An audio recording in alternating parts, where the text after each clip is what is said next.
लाया जा सकता है मित्रों।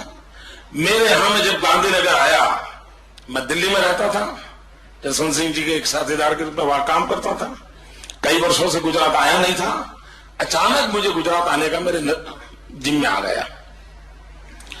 और मुझे याद है जब मुझे मुख्यमंत्री का दायित्व मिला था तो अटल जी प्रधानमंत्री थे, उनका टेलीफोन आया कि भाई कहां हो, तो मैंने उनको कहा मैं स्मशान में हूं। तो हंस पड़े, हमरे यार तुम स्मशान में हो, मैं तेरे से क्या बात करूं। मैं कहा नहीं अटल जी आपने फोन किया, कोई काम होगा। उनका अच्छा कितने बजे लौटोगे और स्मशान में क्यों हो।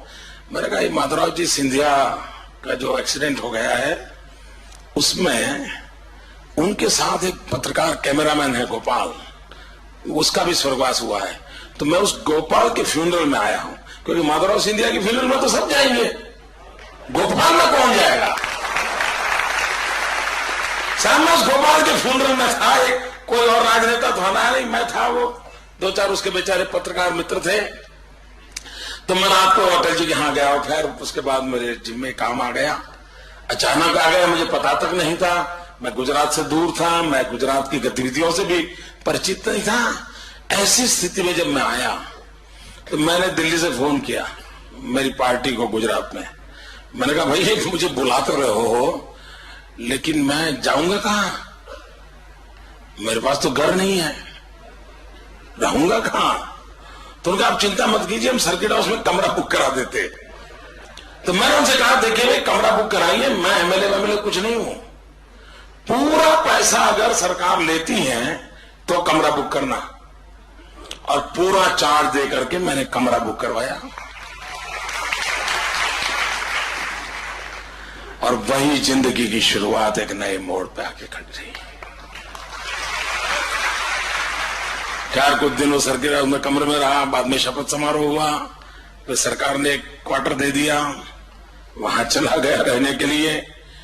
लेकिन जब मैं वहां सर्किट हाउस में था, अभी शपथ होना बाकी था, जितने लोग मुझे मिलते थे वो कहते थे मोदी जी अब आप आए हो, चुनाव सामने है, ये कैसे चुनाव जीतोगे, एक काम कर दो, बोले कम से कम लोग गांव में शाम को जब खाना खाते हो ना उस समय बिजली मिले, इतना कर दो।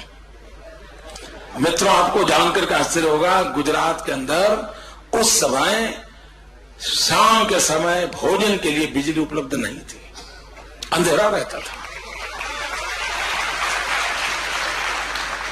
और लोग मुझे यही कहते साहब इतना कर दो। मित्रों मैं भी गांव से हूं, मैं भी गरीब परिवार से हूं, मुझे मालूम है परीक्षा के दिन होते थे और रात को बिजली चली जाती थी तो कितनी पीड़ा होती थी, उस पीड़ा को मैंने भुगता हुआ था। और मैंने तय किया कि मैं कुछ करूंगा। खैर मैं उस पर सोचने लगा। 2000 वो पहले जो साल थी उसमें तो कुछ कर नहीं पाया, लेकिन मैं जब चुन करके दोबारा आया तो मैंने अफसरों को बुलाया कि मैंने कहा भाई 24 घंटे बिजली देनी है। वो बड़ा इंटरेस्टिंग कॉरेस्पॉन्डेंस है, मेरी फाइलें देखने जैसी है। मेरी पूरी सरकार ने मना कर दिया, गुजरात में बिजली है नहीं, संभव ही नहीं है, 24 घंटे गांव में बिजली देना संभव नहीं है। रिटर्न 6 महीने तक फाइल इधर उधर चलती रही, मुख्यमंत्री चिपता रहा, अरे भाई कुछ करो। आखिरकार मैंने फैसला किया मैं करूंगा। टेक्निकल सॉल्यूशन भगवान ने मुझे सुझाया, और 1000 दिन के अंदर, मित्रों 1000 दिन के अंदर गुजरात में ज्योतिग्राम योजना के तहत 24 घंटे 3 फेज अनइंटरप्टेड पावर आज उपलब्ध है।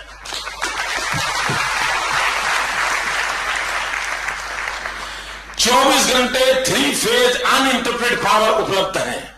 मित्रों ये 1000 दिन में 24 घंटे बिजली कैसे मिली। मैं सिर्फ ये बातें इसलिए बताना चाहता हूं कि आपको विश्वास हो कि देश बदला जा सकता है। वही मुलाजिम, वही इलेक्ट्रिसिटी कंपनियां, वही फाइल, वही दफ्तर, वही तरीके, सब कुछ वही। और मित्रों ऐसा नहीं है कि बिजली जाने वाले स्विच ऑफ कर दी थी, अब मोदी ने कह दिया तो ऑन कर दी और बिजली चल दी, ऐसा नहीं मित्रों।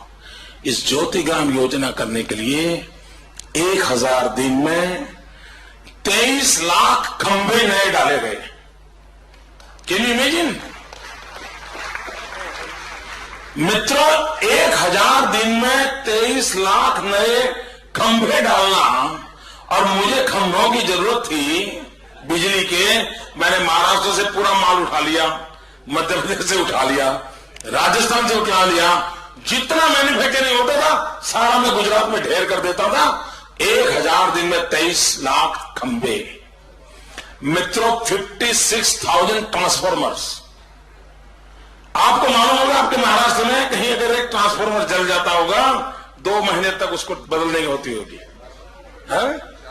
4 महीने तक वो उसको उतार करके रिपेयर करके लगाते नहीं होंगे। मित्रों, मेरे यहां भी एक ट्रांसफॉर्मर अगर जल जाता था, किसान रोता था।